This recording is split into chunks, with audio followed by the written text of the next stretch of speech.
그냥 드리는 소리가 아니라 제가 찬양대 헌신제배를 참 많이 다니는데 지금까지 들어본 찬양 가운데 성일교회 찬양대가 제일 은혜롭습니다. 내가 이거 하나님 앞에서 진심으로 말할 수 있습니다. 깜짝 놀랐습니다.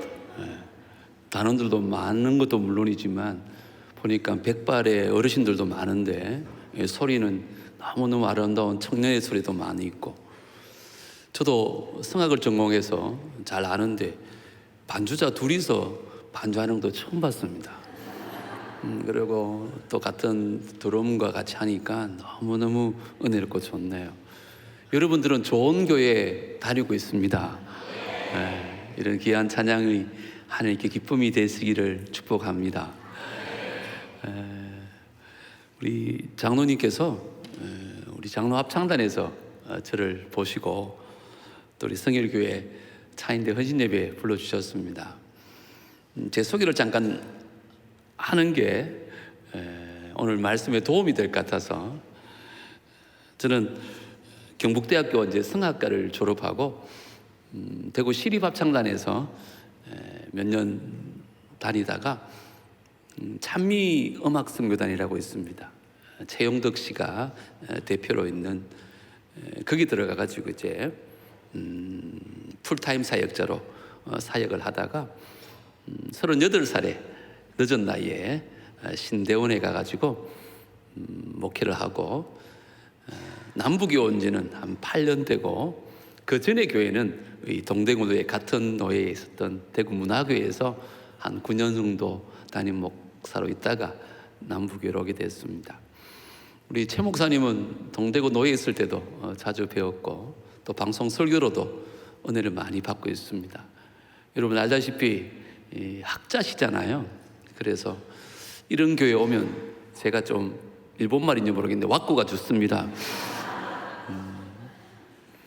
그래서 오늘은 말씀 중심이라기보다도 제가 찬양 사역하면서 또 성악가로 지휘도 한 20년 정도 했거든요.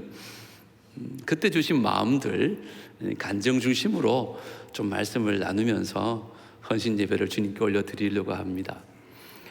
오늘 본문 말씀은 여러분 너무 잘 아는 말씀일 것입니다. 여호사밧이 유다의 왕으로 있었는데 세 나라가 연합하여서 치러 옵니다. 쉽게 말하면 6.25를 생각하면 됩니다. 남한이 유다라 생각한다면 저 북한과 중국과 소련이 연합해서 남한을 치러 온 것입니다. 여러분들이 남한의 대통령이라면 이 위기 상황에 어떻게 하시겠습니까? 미국에 협조를 요청하거나 유엔에 정보를 보내서 빨리 유엔군을 좀 보내달라고 요청을 할 것 같죠. 근데 여호사밧은 그렇게 하지 않습니다. 오늘 3절에 보면 여호사밧이 두려워하여 여호와께 낯을 향하여 간구했다고 합니다. 사람의 도움이 아니라 하나님의 도움을 위해서 기도하기 시작합니다. 근데 자기만 기도한 게 아니라 온 백성들에게 금식을 선포합니다. 여러분, 뭐 평소에는 금식할 수 있죠. 근데 전쟁이 일어났어요. 몰라, 아낙네와 아이들은 뭐 전쟁에 나가지 않으니까 금식해도 괜찮겠죠. 근데 장정들은 이제 전쟁 치러 가야 되는데 금식한다는 게 말이 됩니까? 그런데 온 백성들이요, 그 여호사밧의 말에 순종해가지고 성전 앞에 다 모여서 금식하며 기도하기 시작합니다. 그때 하나님의 신이 야시엘이라는 사람에게 임합니다. 그때 야시엘이 입을 열어서 말씀을 선포하는데 그게 바로 15절입니다. 마지막에 보면 이 전쟁으로 말미암아 두려워하거나 놀라지 마라. 이 전쟁은 너희에게 속한 것이 아니요 하나님께 속한 것이다. 할렐루야. 여러분의 인생에 많은 전쟁도 있잖아요. 다 하나님께 속한 줄 믿으시기 바랍니다. 내가 싸워야 이길 전쟁이 아니에요. 하나님으로 말미암아 싸우게 하는 전쟁인 줄 믿습니다.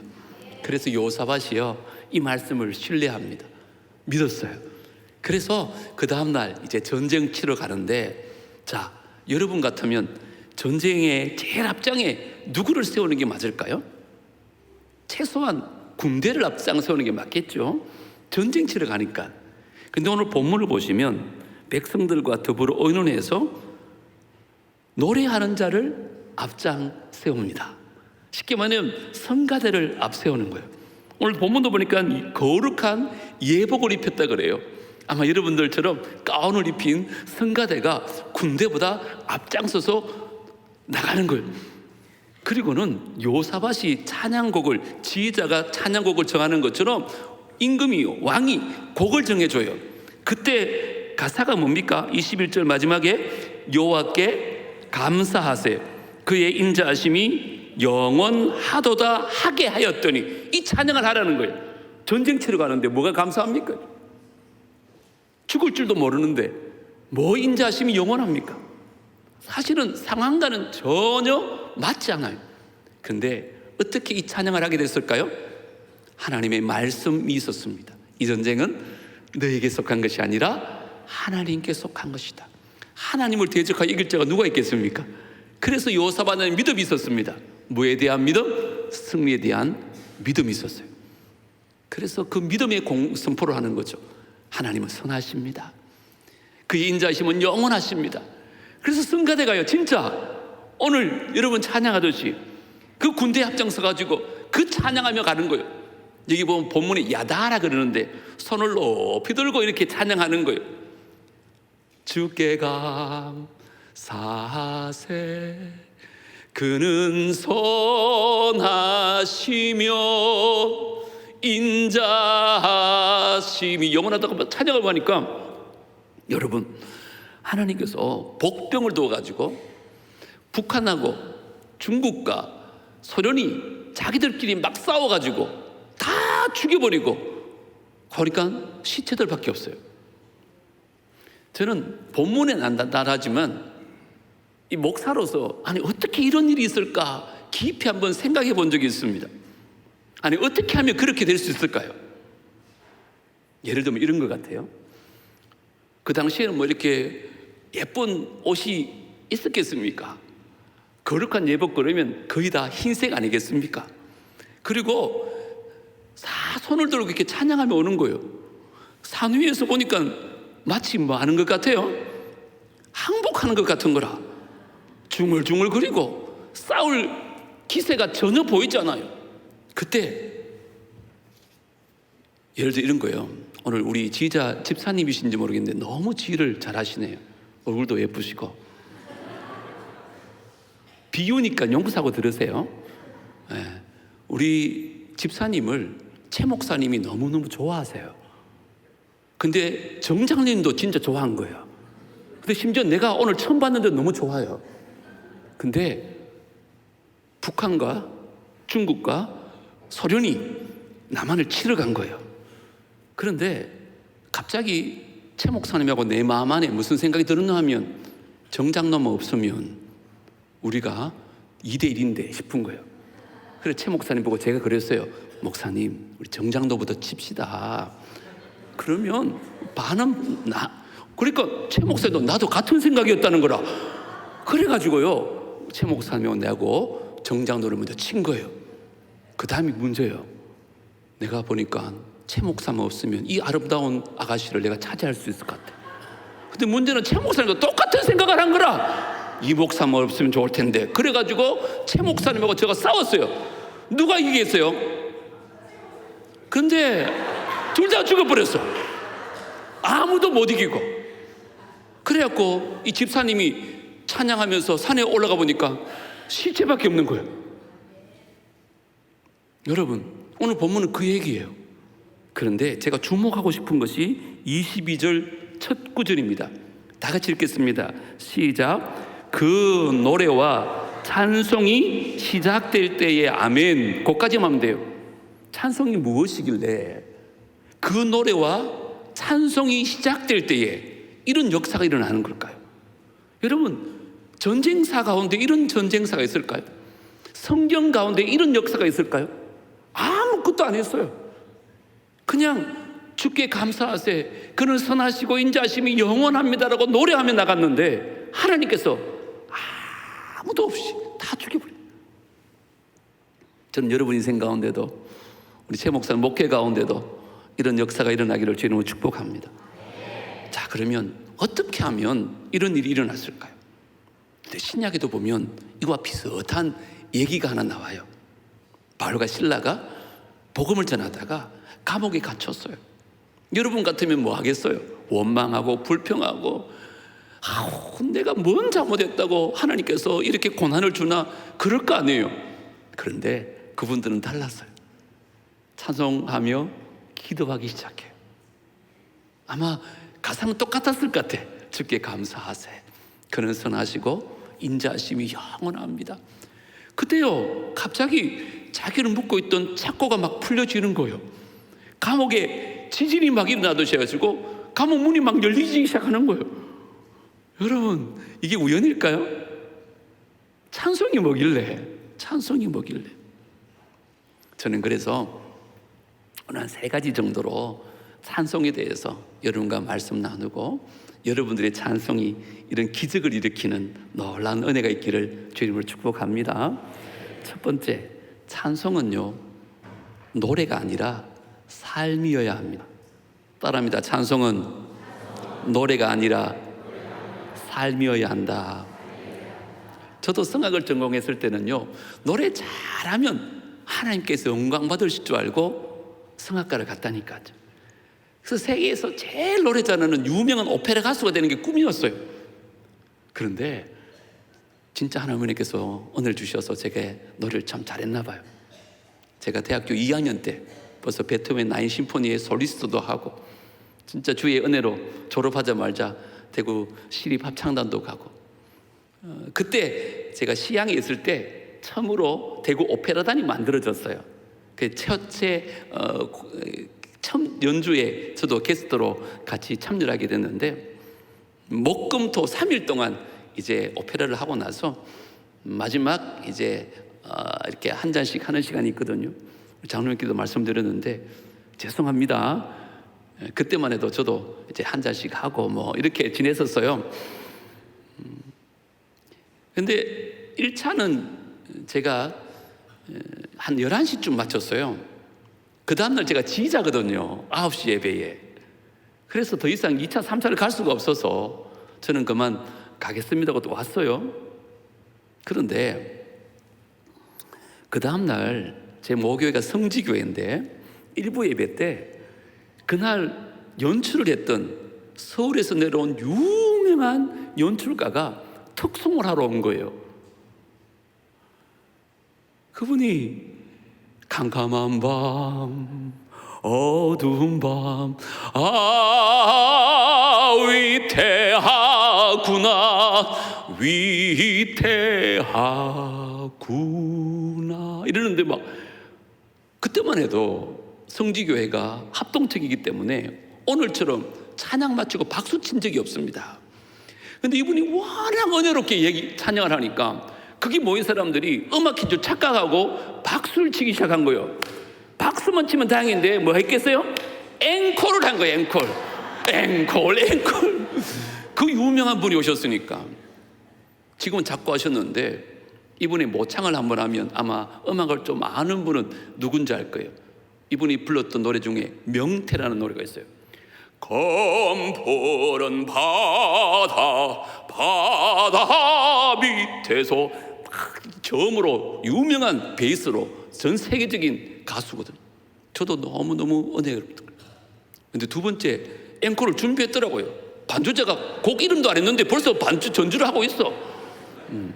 그때 부른 노래가 뭔지 알아요? 주 예수보다도 귀한 것은 없는데 주님 위해서 세상 모든 것들을 다 버렸다고.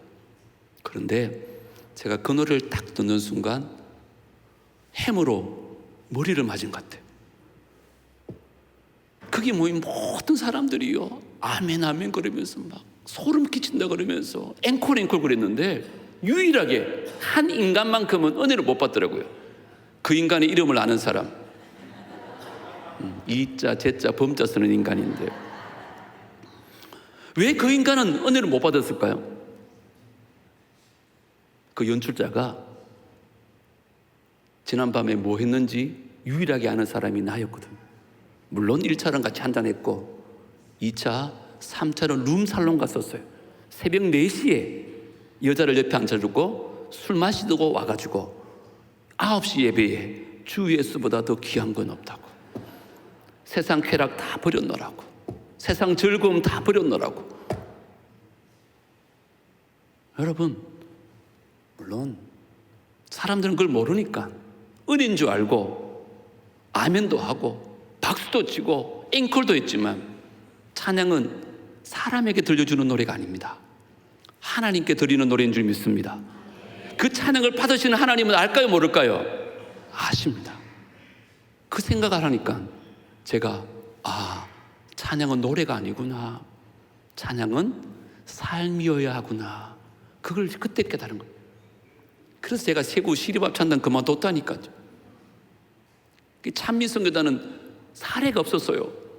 그 최용덕 씨 압니까? 낮엔 해처럼 밤엔 달처럼 일어나 걸어라 나의 힘이 되신 여호와여 오신실하신 주. 이분은 영대 공대 출신이에요. 음악을 전혀 안 했어요. 근데 이분이 지은 찬양은 한국교회에 다 은혜 받아요. 왜 그럴까요? 이분은 삶이 따랐어요. 옆에 보고 있는데 마치 사도 바울을 보는 것 같아요. 그게 쉽지 않잖아요. 가까이 있는 사람이 은혜 받기를. 그래, 그분의 삶을 보면서 이야, 찬양은 노래가 아니구나. 그래서 제가 시립합창단 그만두고 찬미에 가가지고 사역을 하게 된 계기입니다. 지난 한 주간 어떻게 사셨어요? 여러분, 오늘 찬양을 드릴 때 하나님께서 기뻐 받으셨을까요? 요즘은 여름이라서 꽃꽂이가 잘 없는데 강단이 꽃꽂이를 하잖아요. 조화는 잘 얹지 않거든요. 살아있는 생화를 얹는데 요즘은 조화를 생화처럼 너무 잘 만들어요. 내가 좀 둔해서 그런지 막 만져봐도 모르겠고 심지어 냄새를 맡아도 뭐 향이 좀 나는 것 같아요. 그런데 물어볼까요? 나비나 벌들은 구분할 수 있을까요, 없을까요? 알아요. 우리는 몰라도.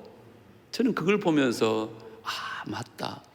사람은 우리의 찬양이 향기가 나는지 악취가 나는지 몰라요. 손 높이 들고 좋은 화음 맞춰서 박자에 맞게 노래하면 잘한다고 은혜롭다고 얘기하죠. 그런데 그 찬양에 향기가 없으면 조화에 불과해요. 죽은 꽃이에요. 찬양도 마찬가지입니다. 여러분의 찬양이 노래가 아니라 삶의 고백이기를 주의 이름으로 축복합니다. 그때 하나님께서 찬양 가운데 역사하시고 기적을 일으켜 줄 줄 믿습니다. 그러면 목사님, 제가 그걸 완벽하게 살아야 될까요? 아니요, 그렇지 않죠. 실수할 수 있고 넘어질 수 있고 또 제 가운데 빠질 수 있잖아요. 그러면 가운 벗어야 될까요? 아닙니다, 여러분. 또 나의 잘못을 용서를 빌고 회개하고 하나님, 또 실수했네요, 또 넘어졌네요. 내 입술로 주님을 찬양할 수 없지만 주님 주신 그 은혜 감사해서 오늘도 찬양합니다. 나의 찬양을 받아주옵소서. 이렇게 기도하면서 할 수 있기를 주의 이름으로 축복합니다. 찬양은 노래가 아니라 삶이어야 합니다. 두 번째, 찬양은요, 가사보다 그 가사에 믿음의 고백이 필요합니다. 우리는 찬양을 부를 때마다 이 부분을 많이 놓칩니다. 제가 에베소서 1장 5절 6절 읽어드릴 테니까 잘 들어보십시오. 그의 기쁘신 뜻대로 우리를 예정하사 예수 그리스도로 말미암아 자기의 아들들이 되게 하셨으니, 우리를 구원하셨다는 말이에요. 왜요? 이는 그가 사랑하는 자 안에서 우리에게 거저 주신 바 그 은혜의 영광을 찬송하게 하려는 것이라. 이사야 43장 21절 보니까 우리를 만드신 목적도 하나님을 찬송하기 위해서 만드셨고, 에베소서 보니까 우리를 구원하신 목적도 하나님을 찬송하기 위해서 만드신 거예요. 그래서 성가대원들 뽑을 때 다른 건 몰라도 구원의 확신은 반드시 점검해야 돼요. 그래서 세례교인 이상이란 말이 최소한 구원의 확신은 있겠다고 생각하기 때문에 세례교인 이상 하는 거예요. 서울대 나오신 주수기 씨라고 있습니다. 유명하신 분인데 이분의 간증을 제가 들은 적이 있습니다. 저랑 가깝게 지내는 분인데 참 신실하신 분이세요. 소망교회 할렐루야 성가대 지휘자였거든요. 근데 사역들이 많다 보니까 도저히 그 큰 교회를 지휘할 수가 없었어요. 그래서 사표를 쓰고 이제 지휘를 그만두려고 가까운 교회 찾아봤어요. 조건은 성가대가 없는 교회. 가보니까 진짜 한 개척한 지 3년쯤 되는 교회인데 한 60, 70명 모이는 교회에 성가대가 없는 거예요. 아, 이 교회 가면 편하게 예배 드릴 수 있겠다. 그리고는 그 교회 갔어요. 앞불사 담임 목사님이 그분을 아는 거예요.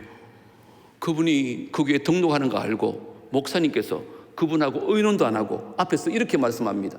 여러분, 우리가 3년 동안 기도했던 기도 제목을 하나님께서 응답하셨습니다. 무슨 말일까요? 개척교회다 보니까 사례 주고 누굴 지휘를 모실 올 수 있는 게 아니에요. 그래서 우리 안에서 누구가 지휘를 할 수 있으면 좋겠다고 막 기도했대요. 지휘자를 보내달라고.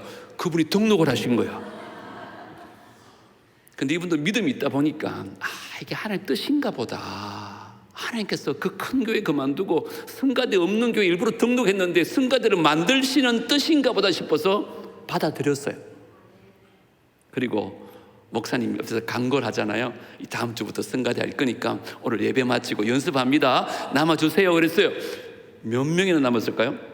한 명도 안 남는 거라. 목사님이 너무 부끄러워가지고 김주사한테 전화하고 박집사한테 전화했어요. 왜 안 남느냐고. 아유, 목사님, 저는 악보를 못 읽어요. 저는 음치예요. 저는 노래를 못해요.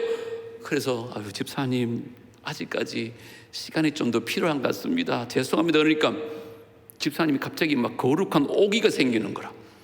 그러면 목사님 다음 주에 강고 시간에 강고 한번 하게 해달라고 자기가 대원들을 모집해 보겠다는 거예요. 그래서 그러면 강고해 보시라고. 그래 이분이 강고 시간에 나와가지고 제가 지금까지 지휘를 한 30년 동안 하면서 큰 교회도 지휘해봤지만 한 번도 오디션에서 사람을 뽑아본 적이 없습니다. 한 가지 꼭 점검한 건 있습니다. 구원의 확신이 있는지, 하나님께서 당신을 구원하신 그 은혜에 감격함은 있는지, 다른 건 몰라도 그것만 있으면 된다고. 여러분 개척교회들은요 그거 다 있거든요 대부분. 그러니까 사람들이 아멘 아멘 하고 40명이 남은 거야. 40명이 60명 교회 중에. 문제는 이제 성가대석이 없으니까 여러분처럼 이렇게 앉아서 어쩔 수 없어요. 뭐 60명인데 뭐 어떡하겠노. 그래가지고 이제 그 교회 창단 이후 첫 성가대가 조직됐고 첫 찬송이 주님께 올려지는 그 시간이 된 거예요. 그때 불렀던 찬송이 내 영혼이 같이 할까요?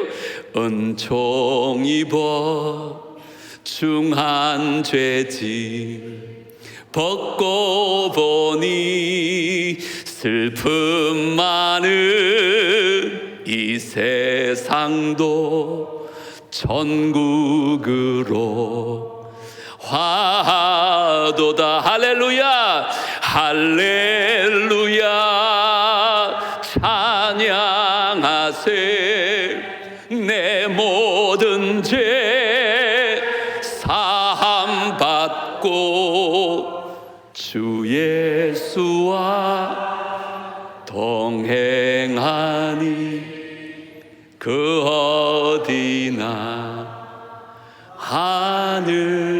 하늘나라. 이렇게 딱 맞췄어요. 그러니까 여러분처럼 아멘도 하고 박수도 치면 얼마나 좋겠어요.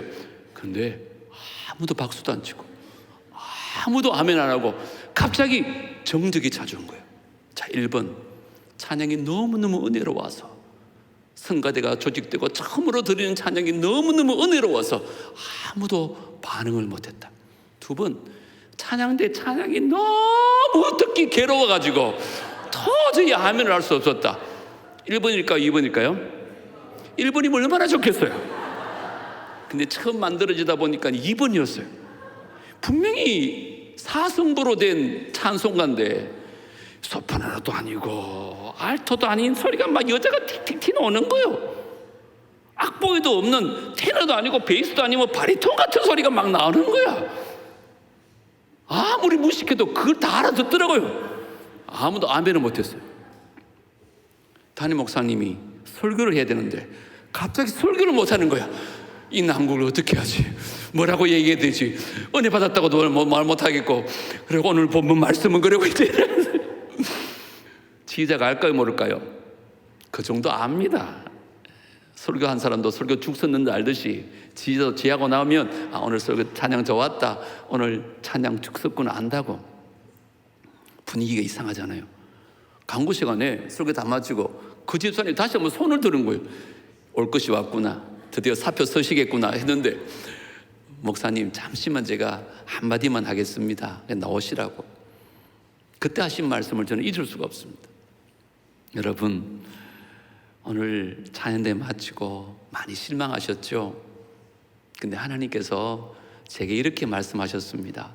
내가 지금껏 들었던 찬양 가운데 가장 은혜롭고 영광스러운 찬양을 들었다고. 하나님이 집사님에게 그 마음 주신 거예요. 말도 안 되잖아요, 그죠? 그러면서 하신 말씀이 뭐냐?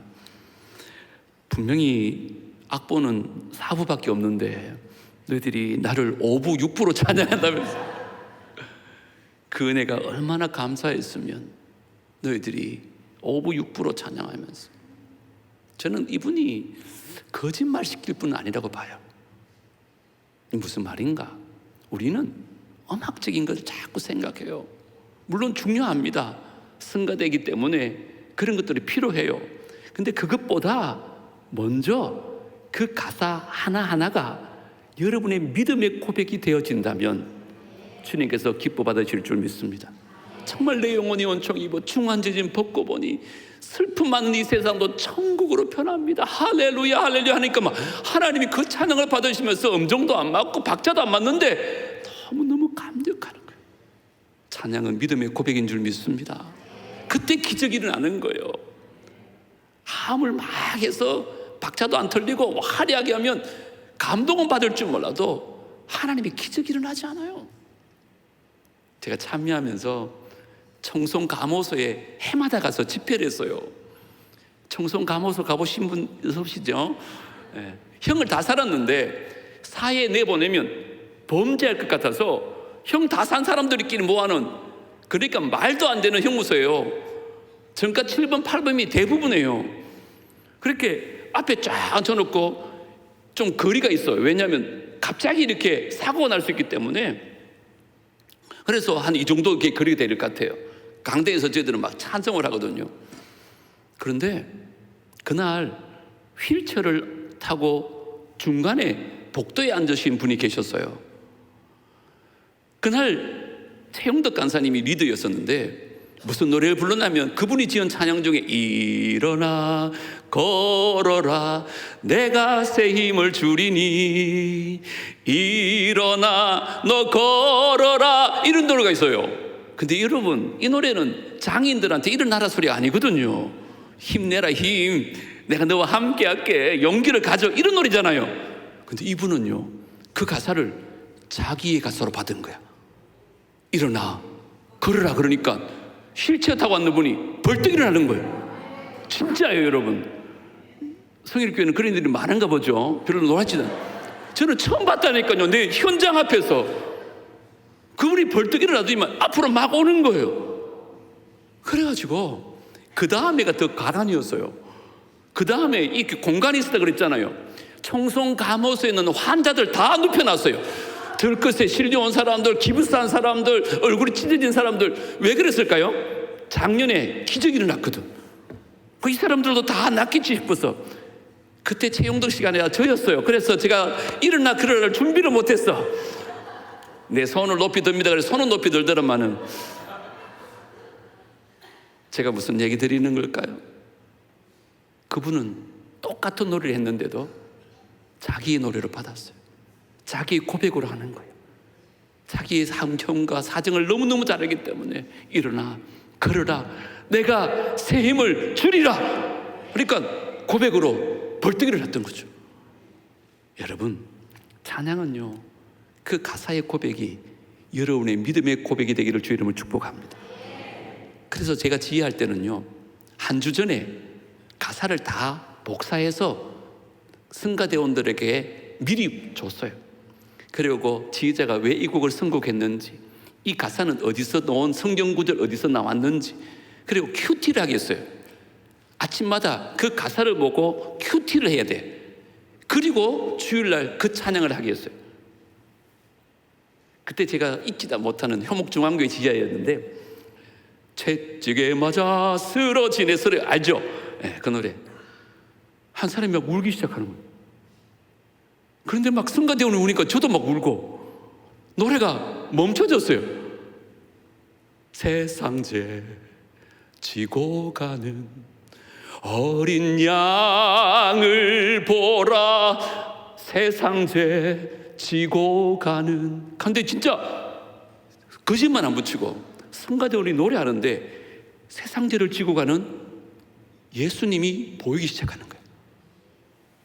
그러니까 대원들도 막 감격스러워 울고 저도 울고 노래를 끝까지 못했다니까요. 앞에 목사님이 난처하잖아요, 그죠? 이거 뭐 노래가 끝난 건지 안 끝난 건지. 그래 도저히 제가 지휘를 못하고 중단하고 들어갔어요. 그런데 지금 돌아보면 제 인생 가운데 하나님께 드렸던 최고의 찬양인 것 같아요. 노래를 완벽하게 끝내는 게 중요한 게 아니에요. 화음이 중요한 게 아니에요. 믿음의 고백으로 드렸더니 그 주님을 그리면서 그 세상제 지고 가는 하나님 어린 양에 대한 고백으로 드렸더니 그 찬양이 향기로운 찬양이요 기적을 일으키는 찬양인 줄 믿습니다. 그날 예배했던 사람들이요 다 한결같이 켰어요. 자기가 지금까지 들었던 찬양 가운데 가장 은혜로웠던 찬양이라고. 앞으로 성일교회 찬양대 찬양뿐만 아니라 여러분들이 드리는 모든 예배의 찬양이 믿음의 고백이 될 수 있게 되기를 주님으로 축복합니다. 세 번째 마지막으로, 여러분, 찬양은 입술의 노래가 아니라 전심의 노래가 되어야 됩니다. 따라합니다. 입술의 노래가 아니라 전심의 노래가 되어야 한다. 제가 시편 86편 12절 한 절만 읽어드리겠습니다. 주 나의 하나님이여, 내가 전심으로 주를 찬송하고 영원토록 주의 이름에 영광을 돌리오리니. 할렐루야. 전심으로 찬양하십시오. 온 마음을 다해서.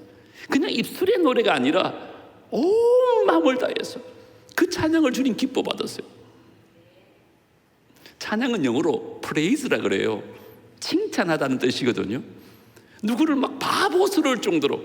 여러분, 제가 나올 때 할렐루야 그랬죠. 무슨 뜻인지 아세요? 할랄이란 말과 야라란 말이 합쳐진 말이에요. 야는 야훼 하나님을 말하고요, 할랄이란 말은 칭찬한다는 뜻이에요. 하나님을 높여드린다는 뜻이에요. 그 하나님의 이름을 송축할 때 하나님 영광을 받으시는데, 그게 그냥 할렐루야 이래가지고 하나님 영광 받으시겠어요? 제가 찬미 집회하면서 기억나는 집회 가운데 하나가 영덕 지방에 간 적이 있어요.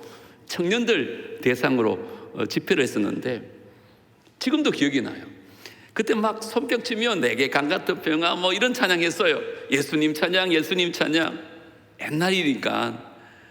그런데 느린 노래 할 때는 몰랐는데 빠른 곡만 하면 제일 오른쪽 제일 앞에 앉았던 형제가요, 자기 뺨을 막 치는 거야.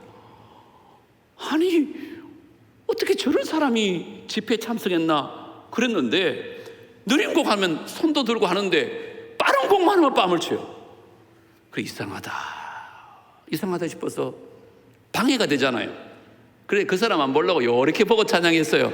근데 궁금한 거 있죠, 가끔. 그래서 보니까 그때도 뺨을 치는 거라.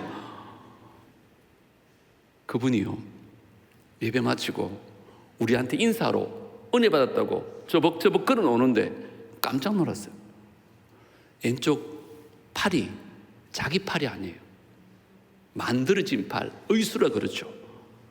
태어날 때부터 장애인지 아니면 사고로 한쪽 팔을 잃어버렸는지 모르겠는데 왼팔은 그냥 만들어진 팔을 달고 있었던 거예요. 남들은 예수님 찬양하고 내게 강했다 평화하면서 손뼉치며 찬양하는데 자기는 손뼉칠 손이 하나밖에 없었던 거예요. 손뼉을 치고 싶은데 손뼉 소리가 안 나요. 그 몸 어디에도 유일하게 소리가 나는 것이 뺨이었어요. 그날만 그랬던 게 아니에요. 그는 평생에 손뼉치며 찬양할 때는 뺨을 쳤던 거예요. 그러고 보니까 그때 얼굴이요 막 찌그리거나 밉상스러운 게 아니라 천사와 같았어요. 제가 드리고 싶었던 얘기는 뭐냐 하면, 그날 우리 돌아오면서 두 손을 한번 내려다 봤어요. 그 전까지는요 이 당연하게 있는 걸로 알았다니까요. 아마 여러분 대부분 그렇죠. 근데 그날 밤에는요 두 손을 내려다 보는데 이게 당연히 있는 게 아니더라고요. 하나님께서 지켜주셨기 때문에 있는 거더라고요. 그래서 그날 우리 다짐했어요. 우리 멤버들끼리 나눔하면서, 우리 하나님께서 평생에 이 두 손 다 허락하시면 정말 전심을 다해서 손뼉치며 찬양하자면서. 여러분 혹시 두 손 다 했다는 것에 대해서 감사한 것만 한번 해본 적 있습니까? 없죠. 당연하다고 생각하지 누가 뭐 이게 감사한 일입니까? 근데 이게 당연한 게 아니에요. 하나님께서 지금도 여러분을 눈동자처럼 지키고 계신 줄 믿습니다. 그 은혜 진짜 감사하면 두 손을 주신 하나님께 영광의 박수 한번 돌릴까요? 예. 그래도 박수 소리가 긴 거 보니까 마음이 있는 것 같습니다. 근데 제가 그날 느낀 게 뭐냐 하면, 찬양은 저런 거다. 그게 이 친구가 할 수 있는 전심인 거예요. 그 손뼉 뺨 안 쳐도 됩니다. 진짜 하고 싶으면 허벅지 친들 누가 하겠습니까? 근데 하나님 앞에 최선을 다하고 싶은 거예요. 최고로 드리고 싶은 거예요. 그냥 입술의 노래가 아니라 마음을 다 노래를 드리고 싶은 거예요. 그래서 그가 선택했던 것이 그의 뺨이었어요. 우리는 미친 사람처럼 하고 이상한 사람 생각했는데, 그 찬양을 받으시는 하나님께서는 아마 우리 가운데 최고의 찬양을 받았으리라 저는 믿습니다. 저는 여러분들이요 이렇게 가운 다 앉아 있고 앉아 있어가지고 누가 누군지도 모르지만, 주님은 지난 한 주간 여러분이 어떻게 사셨는지 다 아세요. 무슨 생각을 하셨는지도 알고요, 죄송하지만 무슨 짓을 했는지도 다 알아요. 근데 가운 입혀놓으니까 다 그렇게 보이잖아요. 오늘 노래를 얼마나 잘해요. 그러니까 강사가 나와가지고 이때까지 들은 찬양 중에 최고의 찬양이라고 막 극찬을 하잖아요. 우리 하나님도 똑같을까요? 저는 앞으로 우리 성일교회 찬양대 찬양이 그냥 입술의 노래가 아니라 마음의 전심으로 드리는 찬양이 되어져서 하나님 보좌를 움직일 수 있는 최고의 찬양이 되기를 제 이름으로 축복합니다.